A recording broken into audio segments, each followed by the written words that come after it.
Hello everyone, how are you? Myself, Professor Zeshan, GATE ME faculty in Pinnacle GATE Solution Academy. Beta, GATE 2003 exam has over, result has been declared and students are getting admissions in IITs and NITs.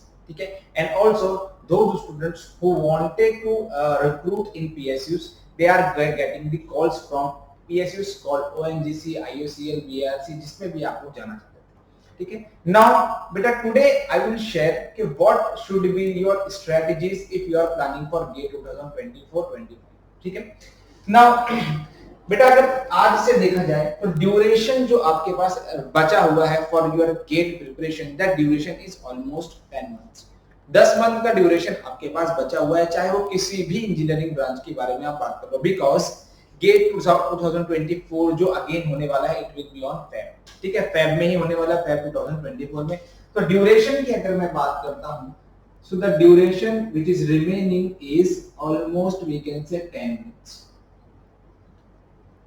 10 months की बात मैं कर रहा हूं. अच्छा, if we are talking about purely mechanical engineer, अगर मैं सिर्फ मैकेनिकल इंजीनियर्स की बात करता हूं तो मैकेनिकल इंजीनियर्स के लिए जो टोटल सब्जेक्ट्स उनको पढ़ने होते हैं बेटा, टोटल सब्जेक्ट्स आर 12.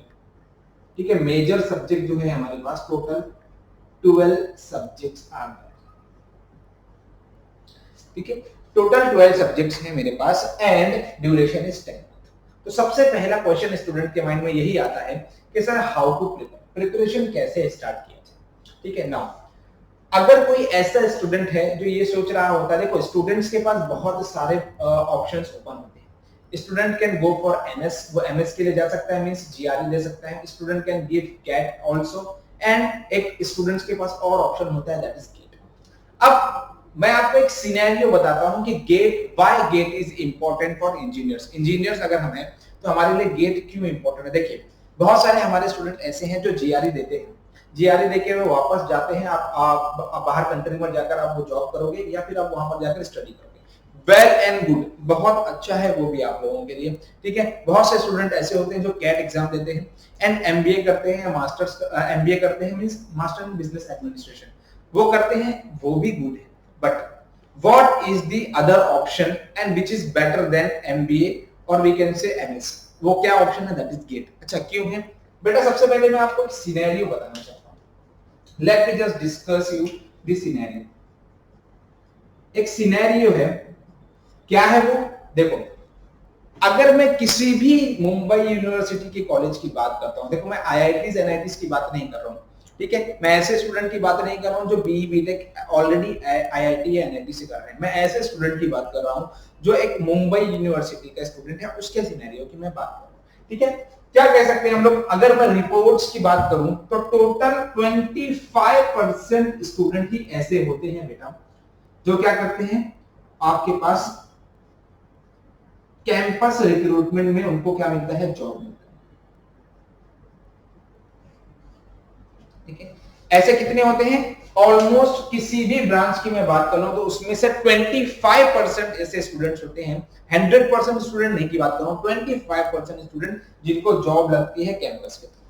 ठीक है. अच्छा, ये सिर्फ इतनी बात नहीं है, 75% को क्या होता है, फिर 75% स्टूडेंट लोगों को क्या करना पड़ता है, स्ट्रगल करना पड़ता है. बट अब ये 25% में भी क्या बातें हैं उसके बारे में मैं बात करना चाहता हूं आपसे कि in this 25% students almost we can say कि 10% ऐसे स्टूडेंट्स आपको मिलेंगे जिनको जो जॉब लग रही है बेटा उनका सीटीसी. ठीक है, ये कितना होता है, it will be around 3 lakh per annum and it is a reality. ये आप सबको भी पता है. ठीक है, बहुत सारी कंपनीज आपको मिलेंगी ऐसी जो आपको क्या दे रही है, 3 लाख पर एनम के हिसाब से क्या दे रही है, जॉब दे रही है. ठीक है, 3 lakh per annum, is it good enough. आगे बात करते हैं इसके बारे में. Again out of these 25% students, almost बेटा 12% स्टूडेंट्स आपको ऐसे मिलेंगे जिनका सीटीसी जो होता है वो अराउंड 4.5 लाख पर एनम होता है. ये मैं पर एनम की बात कर रहा हूं, not talking about per month, per annum की मैं बात कर रहा हूं. सिमिलरली अगर मैं बात करूं, आगे थोड़ा सा बढ़ता हूं. ठीक है, तो ऑलमोस्ट 2% ऐसे स्टूडेंट आपको मिलेंगे जिनको CTC around 6 lakh per annum मिलता है. ठीक है, नेक्स्ट बच कितना रहा, देखो दिस इज 10 प्लस 12 कितने हो गए बेटा 20, 20 प्लस 2 20, 22 प्लस 2 कितना हो गया 24। नाउ आई विल से कि अराउंड 0.8% ऐसे स्टूडेंट हैं जिनका सीटीसी जो होगा वो अराउंड 8 लाख पर एनम मिलता है, एंड बचे हुए सिर्फ 0.2% ऐसे स्टूडेंट आपको मिलेंगे जिनका सीटीसी आई विल से कि ग्रेटर देन हो जाएगा 8 लाख पर। This is the reality. Sir इस रियलिटी से क्या समझना चाहिए हमको? सी, if you are lying in these two category and most of the student will lie in this category, अगर मैं ऐसा बोलूं कि किसी भी एक कॉलेज में सपोज 100 स्टूडेंट्स थे मैकेनिकल की, अगर मैं बात करूं 100 स्टूडेंट्स वर देयर, तो उसमें से सिर्फ जनरली मैं बोलूंगा मोटे मोटे तरीके से कि 25 स्टूडेंट्स को जॉब लगी है, एंड कैंपस जॉब की मैं बात कर रहा हूं, और उसमें से अराउंड ये जो 25 स्टूडेंट थे उसमें से भी 12 कितने परसेंट हो गया बेटा 22%। मतलब इसमें से out of this 25 student 22 students ऐसे थे जिनकी जॉब जो है बेटा नियरली इक्वल टू, चलो मैं इसको ऐसा बोलता हूं कि 4 lakh per annum on an average, 4 lakh per annum. अच्छा, ये जो 22 स्टूडेंट्स हैं क्या इनको 4 लाख पर एनम जो मिल रहा है इट इज गुड इनफ? उनको ये सोचना चाहिए कि अगर ये 4 लाख पर एनम मिल रहा है तो it is good enough? No, it is not good enough. अगर आप 4 लाख पर एनम की बात करते हो, नियर अबाउट आप बोलोगे 28 से 30,000 रुपीस पर मंथ मिल रहा है आफ्टर 5 ईयर। ये जो स्टूडेंट है ये अपने आप को कहां देखेंगे? देखो क्या होता है, नियरली 5% 10% ईयरली इंक्रीमेंट होता है, ठीक है। तो ये जो 4 लाख पर एनम है ये आफ्टर 5 ईयर कितना हो जाएगा 4.5 लाख पर एनम, ठीक है। बट लेस देन तो 5 लाख होने वाला है। अगर लेस देन 5 लाख है तो 5 साल बाद भी मेरी जो मंथली इनकम होगी वो कितनी होगी बेटा 35,000 तक जाएगी। 5 साल बाद भी मैं अपने आप को कहां देख रहा हूं बेटा 35,000 पर मंथ के ऊपर। Is it good? ये मुझे सोचना पड़ेगा। Being an engineer I have to think smartly. मुझे स्मार्ट सोचना पड़ेगा कि यार ये जो चीजें दिख रही है मुझे कि 3 लाख पर एनम मुझे मेरे कॉलेज से मिल रहा है, 4 लाख पर एनम मिल रहा है, ये मेरे लिए अच्छा है क्या? Is it good for me? No, not good at all. ये करंट सिनेरियो में मैं तो बिल्कुल ऐसा नहीं चाहता कि मेरी जो मंथली सैलरी हो 5 साल बाद भी आफ्टर माय ग्रेजुएशन मुझे सिर्फ 30,000 रुपीस मिल रहे हैं, ठीक है। इनकी तो मैं बात ही नहीं कर रहा हूं, बट इनकी परसेंटेज देखिए कितना है 2%, 0.8%, 0.2%। इसमें कितने स्टूडेंट्स आते हैं? हार्डली मैं बोलूंगा कि पूरे एक बैच में कोई एक बंदा ऐसा मिलेगा जिसकी सैलरी जो होगी वो 8 लाख के ऊपर होगी, वो भी बहुत ऐसे केसेस में बोलूंगा जहां पर बहुत बड़ी कंपनी आपके कॉलेज में आती है, ठीक है। And if you are lying in these two category, मतलब एक मेजर कैटेगरी में जब हम लाई करते हैं तो हमारे लिए ये बहुत ज्यादा डेंजरस हो जाता है सोचना कि 5 साल बाद भी मैं 4 लाख पर हूं, 5 साल बाद भी मैं 4 लाख पर हूं। तो सर ऑप्शन क्या है हमारे पास being an engineer? See, for mechanical and for civil I strongly recommend you. इतना स्ट्रांगली मैं कभी किसी और ब्रांच के लिए नहीं बोलूंगा। I strongly recommend for mechanical and civil engineer कि they have to go for entrance exam। कैसे भी करके हमको entrance exam देना है। If we are not going to give the entrance exam like GATE, तो हमारे पास ultimately इन्हीं चीजों में हम फंस कर रह जाने वाले। This is current scenario। ये बेटा current scenario है। I'm not talking about कि आप GRE मत दो, GRE दो। If you are eligible आप GRE दो, ठीक है। आप एमएस में जाओ, वहां पर स्टडी करो, स्टडी करके वहां जॉब करो, जॉब करके इंडिया में आकर वापस अपने जो नॉलेज आपने ली है उसको शेयर करो, ठीक है, उसको यूज करो इंडिया के लिए। It is very good, but ये हर किसी के लिए पॉसिबल नहीं होता है ना। हर कोई, अब देखो अगर मैं जीआरई बेटा देने जा रहा हूं तो अल्टीमेटली मुझे करना क्या है, जीआरई देने के बाद जीआरई के लिए स्टडी करना पड़ेगा और मुझे पूरा सिलेबस चेंज करना पड़ेगा, बिकॉज जीआरई का सिलेबस बहुत अलग होता है। But if we are talking about GATE का syllabus is very crisp syllabus. हम जो 4 साल में पढ़ते हैं बेटा वही हम लोगों को पढ़ना होता है, दैट्स ऑल। एंड अगर मुझे ऐसा मिल रहा है चांस कि मैं 4 साल में जितना मैंने पढ़ा है उसी चीज को और रिफाइंड वे में पढूं तो इट इज गुड फॉर मी ना। एंड जितना गेट का बेटा इंपॉर्टेंस है ये देखते हुए जैसे स्लोली गेट का इंपॉर्टेंस बेटा बढ़ता जा रहा है हर तरफ। आईआईटीज की बात मैं करूं, पीएसयूज हर किसी को पता है, पब्लिक सेक्टर अंडरटेकिंग, मतलब government job, central government jobs, ठीक है। अब जैसे आप आईओसीएल की बात कर लो, ओएनजीसी की बात कर लो, ये सब क्या है, आप बीपीसीएल की बात कर लो, सारे पीएसयूज हैं। पीएसयूज में भी धीरे धीरे करके अब क्या हो रहा है, हर तरफ गेट का इंपॉर्टेंस बढ़ रहा है। दैट्स व्हाई गेट के थ्रू ही आपके वहां पर इंटरव्यू के लिए कॉल आते हैं। और एक बात बिल्कुल ध्यान से आप याद रखो, if you are going to give the interview for PSUs, आपको गेट का रिजल्ट मैंडेटरी है। अगर आपके पास गेट का रिजल्ट नहीं होगा, आपको कोई कॉल नहीं आने वाला है। And why I am saying कि आपको पीएसयूज पे जाना चाहिए, उसका रीजन बहुत सिंपल है बेटा, कि if you are qualifying the GATE examination, आपको गेट में एग्जाम क्वालिफाई करने के बाद कॉल आएगा, कहां से आएगा बेटा, पीएसयू से। And believe me, the average starting package for any PSU is 16 lakh पर एनएम। कितना है बेटा, 16 लाख पर एनएम। और 16 लाख पर एनएम ये स्टार्टिंग पैकेज, अगर आपका इंटरव्यू बहुत अच्छा हुआ, ये एवरेज पैकेज, इससे ज्यादा भी आपको चांसेस है मिलने के।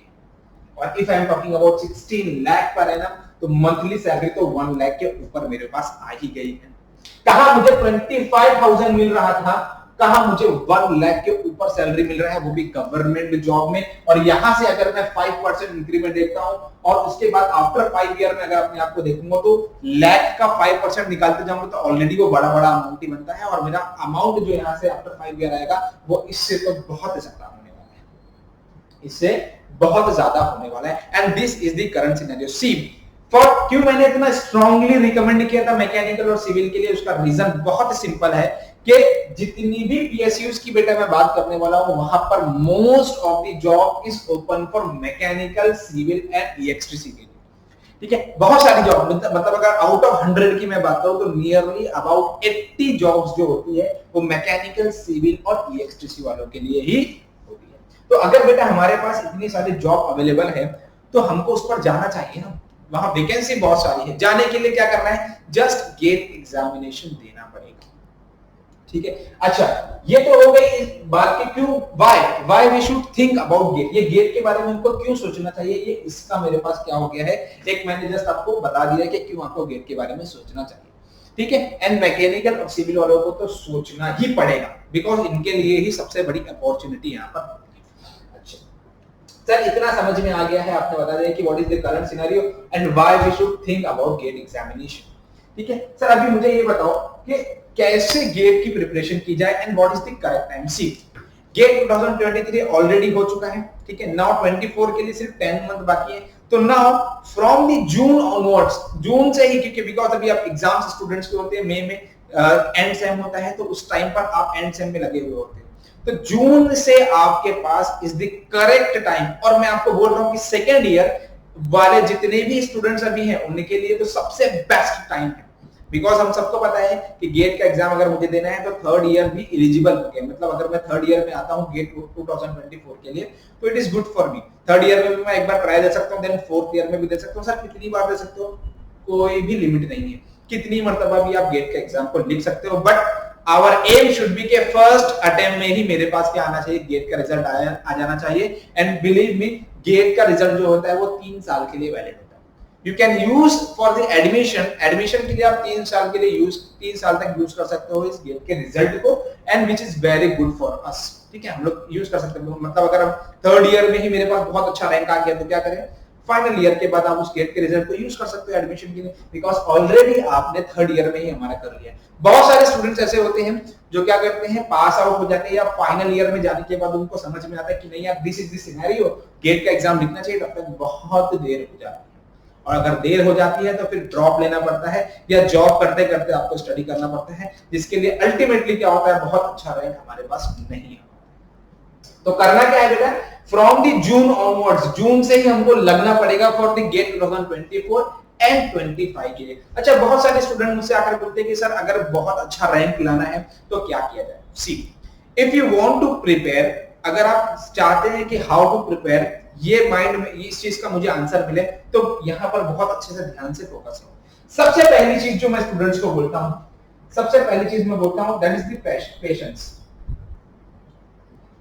स्टूडेंट के अंदर एक पेशेंस होना ही चाहिए। कैसे पेशेंस क्यों होना चाहिए, बहुत सिंपल सा थिंग है कि इफ यू वांट कि पेशेंस रहे, क्यों मैं ऐसा बोल रहा हूँ? बिकॉज बहुत सारे स्टूडेंट ऐसे हैं जो सेकेंड ईयर या थर्ड ईयर में आने वाले हैं और गेट की प्रिपरेशन स्टार्ट करेंगे।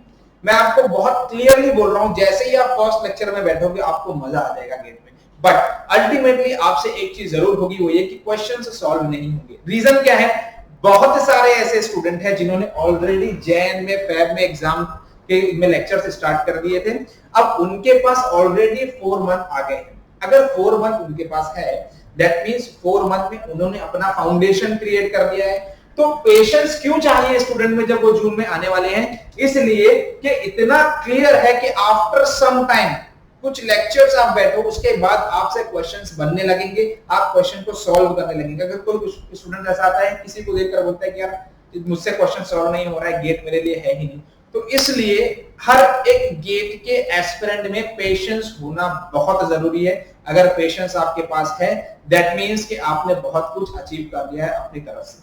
अब क्या करना है? स्टूडेंट को जो बोला जा रहा है बस वही करना है, जितनी नोट्स बताई जा रही है, जो पढ़ाया जा रहा है बस वही करना है आपको, दैट्स ऑल। तो patience is very important in GATE examination. और अगर मैं किसी भी एग्जामिनेशन की बात करता हूं तो उसमें पेशेंस रखना बहुत जरूरी है। नंबर सेकेंड थिंग कि आपके अंदर डिसिप्लिन होना चाहिए। अगर बेटा आपके अंदर डिसिप्लिन नहीं है तो कुछ भी कर लो, आपके पास रैंक नहीं आएगा। क्यों?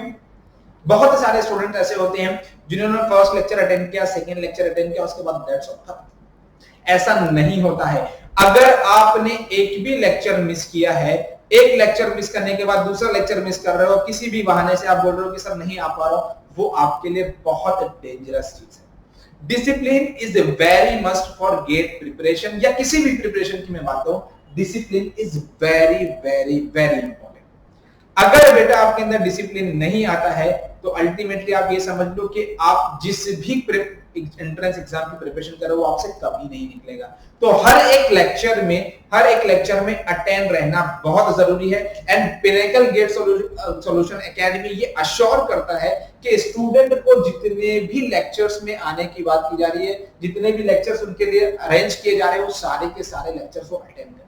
ये हमारी जिम्मेदारी होती है स्टूडेंट को कैसे लेक्चर्स में बैठाना है। जितने भी स्टूडेंट्स ने अब तक रैंक लाए हैं पिनेकल गेट सॉल्यूशन एकेडमी में, आई मस्ट से उनके अंदर ये दो चीज तो बिल्कुल थी। पहला तो पेशेंस उनके अंदर था, दूसरी चीज उनके अंदर बहुत अच्छे से डिसिप्लिन था। अगर डिसिप्लिन बेटा रहोगे तभी आपके अंदर से रैंक निकल सकता है। And third and very important thing जो मुझे आपसे डिस्कस करनी है, दैट इज स्मार्ट वर्क। एक जो स्टूडेंट है अगर वो गेट की प्रिपरेशन कर रहा है बेटा, उसके अंदर स्मार्ट वर्क की हैबिट होनी चाहिए। देखो बहुत ज्यादा हार्ड वर्क नहीं कर रहे हैं। हम सबको पता है कि 4 साल में हम लोगों ने ऑलमोस्ट 40 सब्जेक्ट्स पढ़े हैं, बट हमको यहाँ पर कितने पढ़ने हैं बेटा? Only 12 subjects. 12 सब्जेक्ट भी कैसे पढ़ने हैं बेटा? स्मार्टली। देखो किसी भी प्रिपरेशन अगर आप एंट्रेंस एग्जाम की कर रहे हो तो वहां पर आपको टिप्स एंड ट्रिक्स समझ में आना चाहिए। आपने प्रीवियस हमारी वीडियोस में देखा है कि हम लोग किसी भी क्वेश्चन को लेकर बहुत ही इजीली टिप्स एंड ट्रिक्स के साथ सॉल्व करते हैं। अगर आप टिप्स एंड ट्रिक्स के साथ क्वेश्चन को सॉल्व करोगे तो आपका क्वेश्चन जो 2 मिनट में होना चाहिए था वो सिर्फ और सिर्फ 10 सेकंड में हो जाएगा। एंड गेट का एग्जाम का ड्यूरेशन आप सबको पता है 3 आवर्स होता है।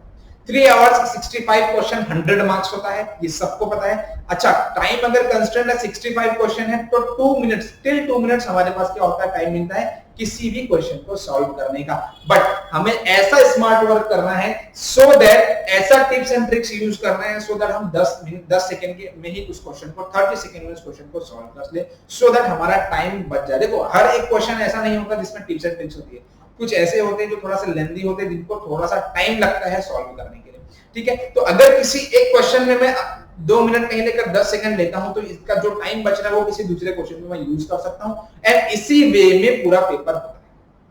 ठीक है, तो स्मार्ट वर्क करना बहुत जरूरी है। बहुत सारे स्टूडेंट्स ऐसे होते हैं जो बोलते हैं सर YouTube से हम लोग पढ़ लेंगे, YouTube से पढ़ लोगे, बट YouTube पे हर जगह आपको स्मार्ट वर्क मतलब टिप्स एंड ट्रिक्स नहीं बताई जाएगी। क्या लगता है आपको? अगर कोई भी इंस्टीट्यूट अगर फ्री में YouTube पर वीडियो डाल रहा है तो वो कभी भी अपना इंपॉर्टेंट टॉप थिंग जो है वो कभी भी शेयर नहीं करेगा। कभी भी वो ये नहीं बताएगा कि यार क्या इस क्वेश्चन को अप्रोच करने का स्मार्ट वर्क होना चाहिए, क्या टिप्स एंड ट्रिक होना चाहिए। वो आपको कभी भी ऑफलाइन लेक्चर्स में ही मिलने वाला है। और ऑलवेज रिमेंबर कि ऑनलाइन लेक्चर और ऑफलाइन जो लेक्चर्स है उसमें जमीन आसमान का फर्क है। अगर ऑनलाइन लेक्चर यहां पर है तो ऑफलाइन लेक्चर हमारा यहां पर लाई करता है, बिकॉज ऑफलाइन लेक्चर में आप डाउट को सॉल्व कर सकते हो, आप ऑफलाइन लेक्चर्स में क्या कर सकते हो, हमारा टिप्स एंड ट्रिक्स को सीख सकते हो। एंड अगेन मैं बोलूंगा कि GATE Solution Academy, Pinnacle GATE Solution Academy always ये अश्योर करता है कि हर एक स्टूडेंट को हर क्वेश्चन के लिए टिप्स एंड ट्रिक्स समझ में आना चाहिए, और ये आप हमारी वीडियोस में भी देख रहे हैं कि हम हर क्वेश्चन को कैसे टिप्स एंड ट्रिक्स से सॉल्व कर रहे हैं। ठीक है, so this are the things जो एक स्टूडेंट, एक एस्पिरेंट अगर बात करें तो उसके अंदर कुछ ना कुछ पेशेंस होने चाहिए कि क्वेश्चन धीरे धीरे करके सॉल्व होगा, डायरेक्टली फर्स्ट लेक्चर में आपको सारी चीजें नहीं समझेगी, पेशेंस रखिए, सिमिलरली डिसिप्लिन रहिए एंड स्मार्ट वर्क पर फोकस हमको करना है। ठीक है, we are very proudly going to announce that from the 3rd June 2023 we are going to start our new batch. नई बैच ऑफलाइन ऑनलाइन दोनों ही हम स्टार्ट करने वाले हैं। आई स्ट्रांगली रिकमेंड के ऑल मैकेनिकल एंड सिविल, ये आपके पास बहुत ही बेटर ऑप्शंस है, बहुत ही बेटर चांस है कि हमारे पास जून से हम लोगों ने क्या कर दिया, न्यू बैच स्टार्ट किया आप लोगों से। ये सारी बातें जो मैंने आपको बताई है इनको आपको अपने माइंड में रखना पड़ेगा। ठीक है, आपको ये चीजें अपने सोचना पड़ेगा इन चीजों के बारे में जो हम लोगों ने बात यहां पर की है।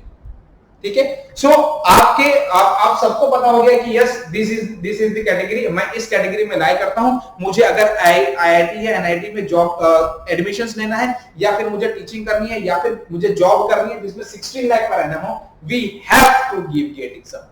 हमारे पास कोई ऑप्शन और दूसरा है नहीं। ठीक है, आई होप आपको ये सारी चीजें समझ में आई गई होगी।